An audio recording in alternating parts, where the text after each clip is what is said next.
Programa Diálogo com Edmo Bernardes. Apoio Valorap, BPO, Auditoria, Consultoria e Tecnologia. A CIRP, valorize o perto, valorize o próximo. Muscake, venha reconhecer a unidade Itatiaia. Sicredi, gente que coopera cresce.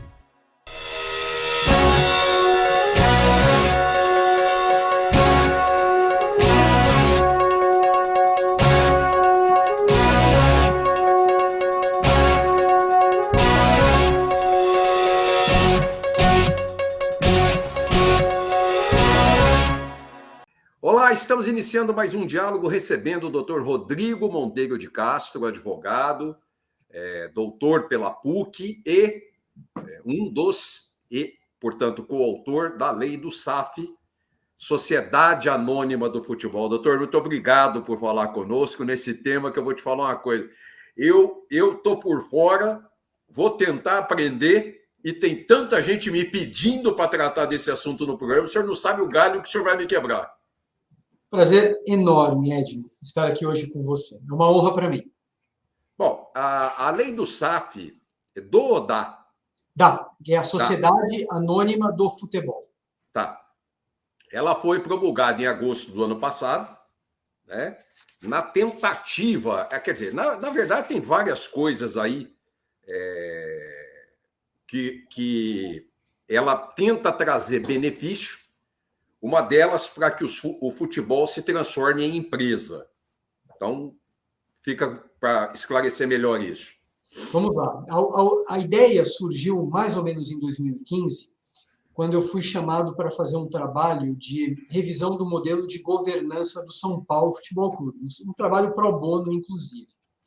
E quando eu acabei aquele trabalho, eu cheguei à conclusão de que qualquer coisa que a gente fizesse dentro de um ambiente clubístico, que teve o seu papel, a sua função histórica de inserção da modalidade no país e de desenvolvimento em períodos em que o futebol não era considerado, o futebol não era nem uma atividade econômica e nem uma atividade de entretenimento, teve o seu papel. Hoje em dia, imaginar que uma empresa futebolística que fatura 1 bilhão, 900 milhões, 600 milhões ou 100 milhões, pouco importa, mas que está envolvida numa estrutura política que ela é incorrigível, não funciona. Há uma incompatibilidade absoluta e o mundo mostra isso, com exceção de 2 clubes importantes, o Barcelona e o Real Madrid. Todos os clubes, todos os times importantes que nós vemos jogar bola no planeta são sociedades empresárias. Muito bem. Quando a gente acabou aquele trabalho e entregou para o São Paulo, veio uma certa melancolia. Isso não vai funcionar.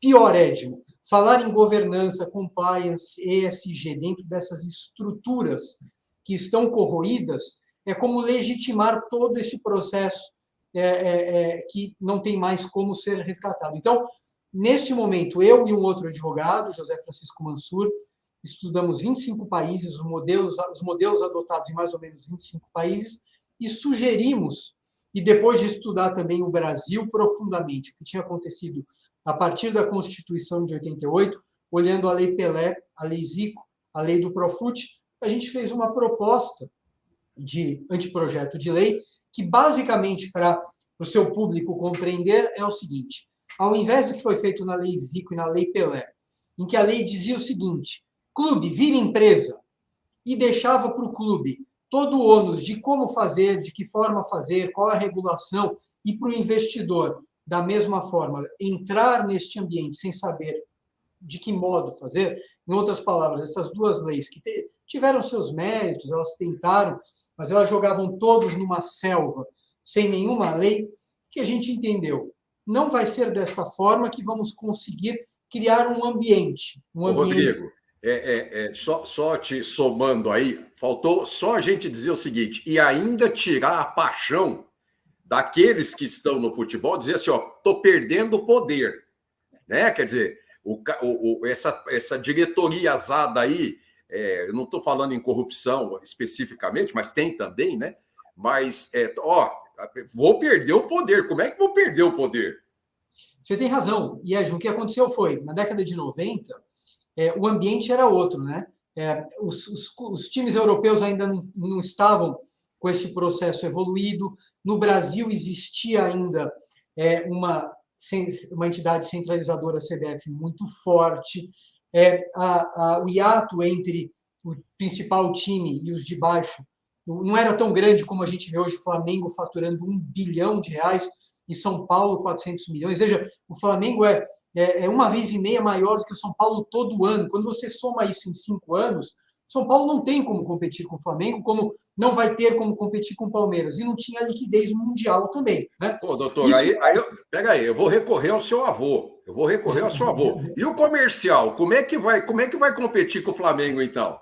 Pois é, eu diria mais, a questão do comercial é como é que ele vai competir com o Bragantino, que está no interior, como é que ele vai competir com outros times que estão, Atlético Paranaense, por exemplo, como é que vai competir com o Bahia, que está se associando aqui ao City. Você menciona o meu avô, porque meu avô foi conselheiro do comercial, eu lembro quando eu era criança, ele falava, meu neto, você tem que ser corintiano em São Paulo e comercial em Ribeirão. Eu não sou nenhum nem outro, eu sou São Paulino no mundo inteiro, viu, Edmo? Acabou não dando certo. Mas o fato é que, naquela época, os cartolas tinham muito poder, porque eles não precisavam tanto de dinheiro como precisam hoje. Os clubes não estavam quebrados, porque a relação com o jogador, os salários, tudo se dava num plano mais amadorístico. Dos anos 2000 para cá, isso muda completamente. Basta a gente ver os valores que são negociados, os valores envolvendo transações, os orçamentos de times, mesmo que estão na segunda ou na terceira divisão, eventualmente. Então, tudo isso se transformou. Naquele momento, ainda eles conseguiram segurar. Hoje, eles não conseguem mais. Quem não fizer este movimento vai desaparecer. É claro que quando a gente olha, e desculpe por pegar algumas referências, o Santa Cruz. Santa Cruz é uma das maiores estruturas, uma das maiores torcidas, me desculpe, do país. Está na 4ª divisão. Ele não vai sair disso. E mesmo que sair, ele pode eventualmente chegar, mas não vai conseguir se sustentar e ser grande com essa estrutura clubística, com o faturamento que ele tem e com a mentalidade de grupos de poder que querem poder se satisfazer ali em função disso. Então, é uma nova realidade. A lei da SAF, respondendo a sua pergunta, tenta olhar para alguns agentes que são fundamentais. O primeiro deles é o proprietário do futebol. Quem é o proprietário do futebol? É o torcedor do Botafogo do comercial? Não. O proprietário do futebol é o clube. E dentro do clube há grupos políticos que predominam. Eles têm o poder de decidir. Então, e o clube, de alguma forma, é o guardião da tradição, né, Edmo? Então, este agente tem que se encontrar com um financiador que está no mercado, que para financiar tem que entender como funciona a regra do jogo, né? Então, foi isso que nós tentamos fazer, criar um sistema, e que no centro desse sistema tem um tipo de sociedade, que é a Sociedade Anônima do Futebol, e que gravitam ao redor deste núcleo uma série de alguns instrumentos que protegem tanto o investidor como o clube, e assim dando proteção e segurança para os demais agentes, o torcedor, a imprensa, o patrocinador. Então, essa é a grande novidade da lei da SAF. Ao contrário de todas as outras, ela não é um comando formal. Ela tem como propósito criar um microsistema neste nosso país. Deixa eu te perguntar uma coisa. Necessariamente ela tem que se transformar numa SA? Ela não pode ser limitada? Então, vamos lá. No Brasil, hoje, há 3 possíveis regimes para detenção da propriedade e da organização do futebol. Um deles é a associação. Como é o comercial hoje, salvo engano, como, enfim, acho que a maioria dos clubes do Brasil é uma associação. Existe uma lei que obrigue essa associação a passar para o modelo de empresa? Não. Tá? Segundo modelo é o do que se chama de clube-empresa, que foi criado pela Lei Zico e que foi mantido pela Lei Pelé e que a lei da SAF não toca no clube-empresa. O que é o clube-empresa? Nada mais é do que a passagem do clube para qualquer tipo de empresa, tipo este previsto no Código Civil. Pode ser uma limitada, pode ser uma sociedade anônima normal, ordinária, e que vai se submeter às regras daquele tipo. Então, se for o comercial limitada, as regras que vão incidir sobre aquela empresa vão ser as regras do Código Civil. Então, há um terceiro modelo, que é o da SAF, da Sociedade Anônima do Futebol. Quem quiser passar para o modelo de SAF, e aí se valer de todo aquele arcabouço, de toda aquela moldura legislativa que foi pensada para criar o sistema com aspectos tributários, de governança, transparência, recuperação de crédito e etc., aí isso vale só para a Sociedade Anônima do Futebol, que está regida, e ela é regida pela nova lei. Então, respondendo objetivamente, o comercial, por exemplo, pode optar por criar ou se transformar numa limitada, mas, neste caso, ele não se aproveita da lei da SAF, porque a SAF vale só para a Sociedade Anônima do Futebol, que é um subtipo de empresa pensado, arquitetado para resolver e criar este microsistema do futebol. O problema, a diferença, olhando por esse ângulo, quer dizer, se você mantiver da forma limitada ou qualquer coisa assim, você vai ter um dono majoritário que necessariamente ele pode não praticar governança, ele pode não praticar uma visibilidade, uma transparência maior dentro das contas, enquanto que a SAF não tem jeito. Você tem que expor essas contas e apresentar, ou seja, você vai ter que gerar transparência.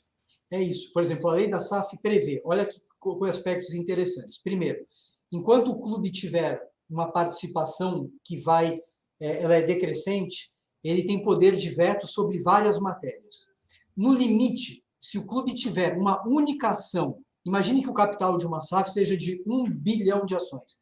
E se o clube tiver uma ação, ele tem um poder de veto sobre elementos históricos e associados, né, à cultura daquele time. Então, cor, hino, cidade, estádio, isso não pode ser mudado sem a conivência e a autorização do clube. A gente achava que precisava haver uma figura que desse essa proteção para o torcedor, né?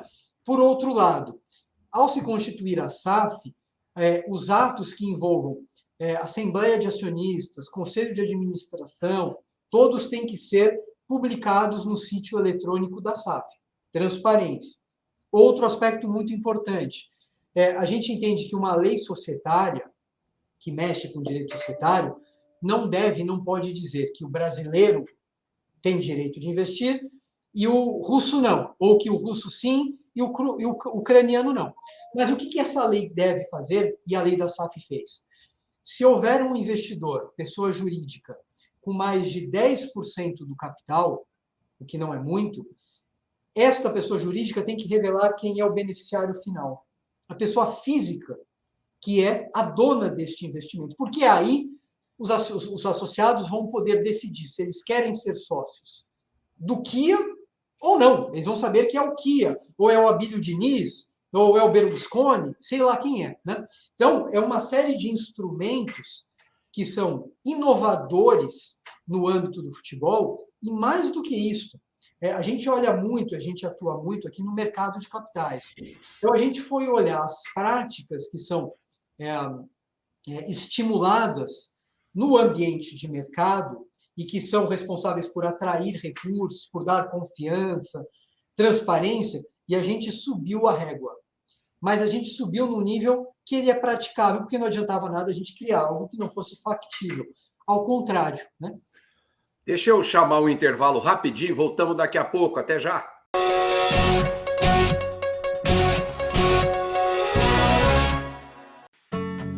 Hoje eu quero aquela brusqueta de pepperoni. Eu não vejo a hora de provar o confit de pato. Ou será que peço o risoto de carne seca, hein? E eu mereço o brownie de sobremesa. Eu vou pedir a torta de chocolate com geleia de damasco. Nossa, a gente nem chegou e já tá pensando na sobremesa. O mousse cake da Itatiaia agora é My Mousse Cake. O mousse cake que você sempre amou, com tudo que você sempre pediu. 1924. O desafio está no ar. Rádio Clube. Liderança total. Lembra daquela festa onde você foi, que tinha um monte de gente? E de você chamando mais amigos? Afinal, sempre cabe mais um, não é? Você também se lembra que, depois da festa, teve beijos nos pais, nos avós e abraços nos amigos? Pois é, um deles está agora na fila do hospital esperando uma vaga. Falta de ar. Valeu a pena? 3 ou 4 horas de diversão para colocar em risco a vida de uma pessoa? Tome cuidado, porque assim como o vírus, arrependimento também mata.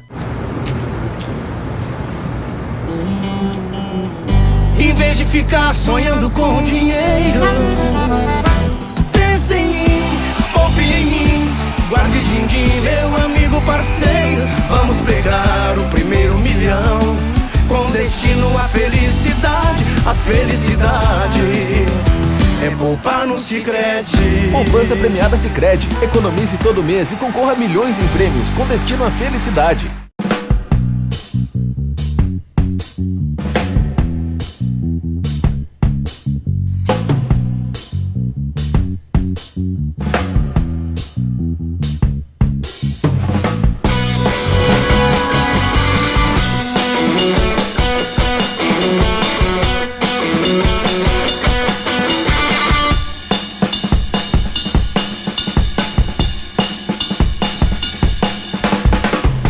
Diálogo, apoio, Valorap, Acirp, Musicake e Sicredi.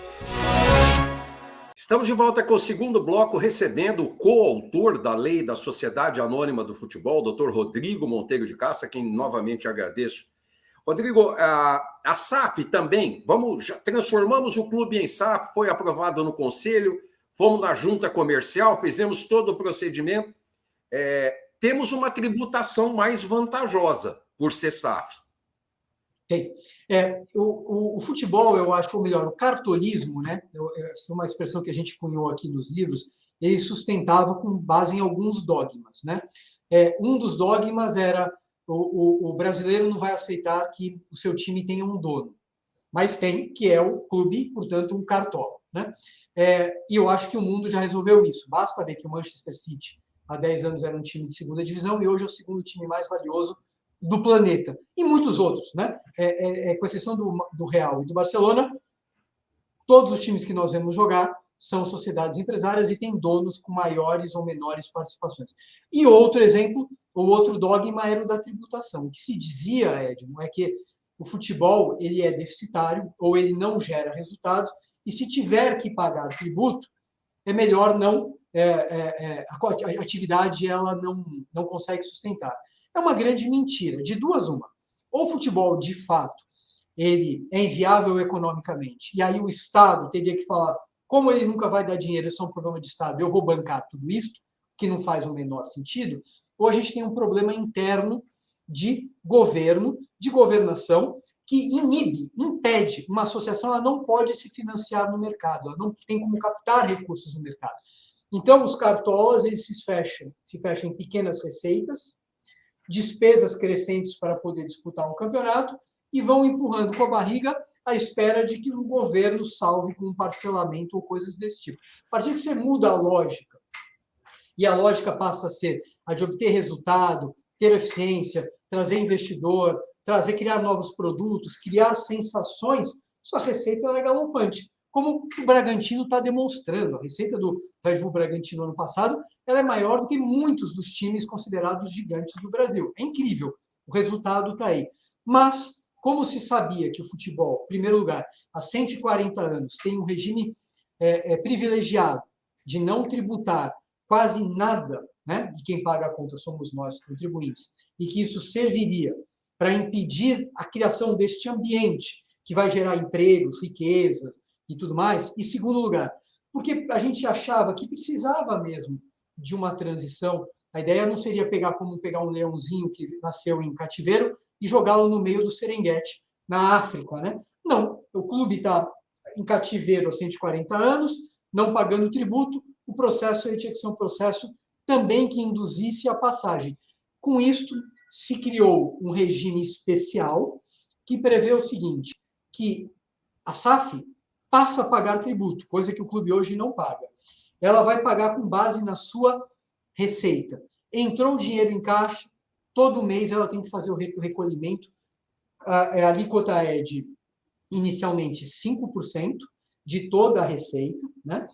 E algumas exclusões. Uma dessas exclusões é a receita oriunda de negociação de jogadores, que é a segunda maior receita global dos clubes brasileiros. Depois de 5 anos, portanto, a partir do 6º ano, cai a alíquota, mas esta atividade de negociação com jogadores passa também a ser tributada, o que é muito interessante. Primeiro porque o fisco não arrecada nada, começará a arrecadar, e a partir do crescimento, do fortalecimento de uma empresa futebolística, você gera uma série de outras relações, negócios, que vão atrair a incidência da norma tributária. A gente está falando de criação de estrutura, de riqueza dentro da SAF, e uma riqueza que vai se distribuir pela forma, né, de tributação. Isso parte do princípio que a nova entidade, empresa, vai arrecadar mais do que arrecada. Isso bota-se muita fé na transparência. Agora, por exemplo, o caso do Botafogo. O empresário americano John Textor pagou 400 milhões ao clube e assumiu 1 bi em dívida. Foi a maior transação até agora dentre os clubes no futebol brasileiro. Né? Em primeiro lugar, para quem foi esses 400 milhões? Segundo lugar, a renegociação dessa dívida tem vantagens também. Claro, sem dúvida. E eu acho que uma coisa que é importante, né? Até o advento da lei da SAF, os clubes eles acumulavam um endividamento da ordem de 12 bilhões, que era impagável. Né? A perspectiva de credores também era muito difícil. E mais do que isso, Edson, quem colocaria dinheiro numa associação naquela estrutura? Ninguém. Né? Com a criação deste novo ambiente... Rodrigo, teve muita gente que quebrou por causa disso, viu? Fica tranquilo que no passado, talvez no presente, eu não sei, mas no passado teve gente que quebrou e pôs no dinheiro. Pois é. E assim, gente que quebrou e gente também que se aproveitou do dinheiro que entrou. Claro, né? claro. Né? Então, a SAF, o que é muito interessante dessa lei, Edson? Nós, quando estávamos concebendo, nós não queríamos, primeiro, que fosse uma lei obrigatória. São 700 clubes no Brasil, mais ou menos, registrados na CBF. Não dá para imaginar que o clube no interior, sei lá, do Piauí, tem a mesma capacidade de transformação que o do Flamengo. Então, cada um vai ter que seguir sua realidade. Segundo lugar, a gente não queria que fosse uma lei que dissesse como. A gente queria que a lei oferecesse governança, transparência, possibilidade de recuperação, aumento de tributação. Então, ela é uma espécie de um Lego, de modo que cada clube vai negociar com o seu investidor a forma como aquele investimento vai acontecer. Há certas regras protetivas e de transparência que são inafastáveis. Agora, o modelo depende de cada um. Botafogo, por exemplo. O que eu vejo, na minha opinião, e que o Textor vê, é um clube e uma empresa que tem uma tradição tremenda, é um time que pode criar produtos, emoções, serviços, como se cria lá fora, em que a torcida transforma jogadores em heróis, ele hoje é um herói, e que isso tudo estava na lata do lixo. Né? Então, ele faz o seu cálculo, verifica quanto dinheiro ele vai precisar para fazer a máquina rodar, que foi o que ele já fez, tanto que ele está aqui disputando o G6, né? Olha que maravilha, né? O Botafogo, que teve sorte de subir este ano, está no G6, né? E pode almejar mais. Ele verifica como é que essa dívida pode ser renegociada, a dívida fica no Botafogo Clube, não vai para a SAF. Agora, o que é importante é que o investidor entenda que ele não vai conseguir oferecer um projeto em que separa um do outro e deixa a dívida para quem ficou com o crédito. Não vai acontecer isso. A lei ela é montada para viabilizar mecanismos de modo que todos vão perder um pouco, todos vão ceder um pouco, mas todos vão ganhar com o resgate daquela unidade produtiva. Então, no caso do Textor, é isso. Eles olharam a dívida, viram que dava para parcelar, o que dava para negociar, e devem estar num processo para reduzir esta dívida e também alongá-la, de modo que com o fluxo da SAF, Botafogo, consiga ou comprar aqueles créditos ou então pagá-los no tempo. Mas aí eu vou dizer uma coisa para você. Nós estamos indo para o final do programa. Eu quero falar um pouco sobre calmante. Calmante, vários médicos, psicólogos receitam calmante para as pessoas, porque a Comissão de Valores Imobiliários também pode decretar a falência de um clube, caso as contas não andem bem e caminhem para esse fim da falência. E o tal do torcedor apaixonado, se amanhã sair a falência do Botafogo, do Cruzeiro, do Vasco, do Bahia, quem quer que seja? Então vamos lá, Ed. Em primeiro lugar, vamos pensar na situação do Santa Cruz hoje, tá? Que eu acho que é um exemplo de torcida apaixonada. Qual é a perspectiva de o Santa Cruz sair da... O Santa Cruz está tecnicamente falido e quebrado. Ele é uma espécie de zumbi futebolístico, né? E a torcida do Santa Cruz, apaixonada, vai ao estádio, mas não tem perspectiva nenhuma. Se o Santa Cruz passa para um modelo de SAF, primeiro que existe um controle muito maior.